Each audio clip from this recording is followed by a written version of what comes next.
Another top 5 in under 3 minutes. Today we're going to be talking about the 80s art rock scene, which is a really, really cool scene, which I see as sort of an extension of the progressive rock scene from the 70s. Why do I say that? Well, a lot of these bands were influenced by progressive rock, and also a lot of these musicians from Prague made the transition to this scene. So you'll see in my list here with some of these albums what I'm talking about.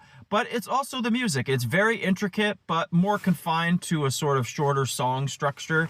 And it was very, very experimental. So art rock is a very, very interesting one, and I really like it. So let's get right into it. At number 5, I have Remain in Light by Talking Heads. I'm going to confess to you guys, I had to re-record this because I put Fear of Music, which is my favorite of their studio albums, but that was 79, so I was like, damn it.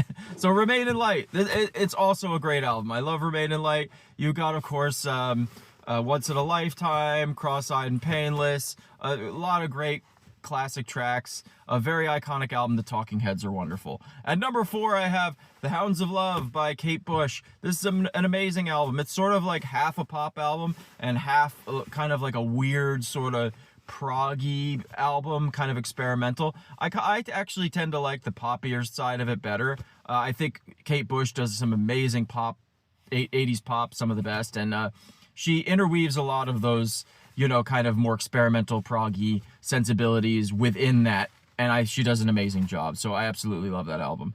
At number 3, I have Tin Drum by the amazing Japan. David Sylvie and Mick Karn. Oh, I love Japan. This is an amazing album. Now, my favorite of theirs might be Oil on Canvas, their live album, but I decided to just stick with studio albums. So yeah, Tin Drum is amazing. It's got Ghost, it's got Visions of China. Just a wonderful, wonderful album, and possibly my favorite band that kind of emerged out of the scene, right? So a really, really great album. At number 2, I have Melt, also known as the self-titled Peter Gabriel album, the third of which of those 4 albums that he did. Amazing. Games Without Frontiers, Biko. Yeah, just really cool sounds he got out of this album. I love his vocals. I love Peter Gabriel. I'm a massive fan of him from both his time in Genesis and his solo stuff, particularly this period. So awesome, awesome album. And at number 1, I have Discipline by the great King Crimson. Now, it's fronted by the amazing Adrian Belew, who's also in Remain in Light, and obviously Robert Fripp, Bill Bruford. This is a stunning album. I think this blows, like, they go for like a Talking Head sound, but they blow them out of the water. Like, Othello and Genji, amazing. And I got to see Beat this year, which was also awesome. Anyway, that's it. Subscribe. What are your top 5 art rock albums? We'll see you tomorrow.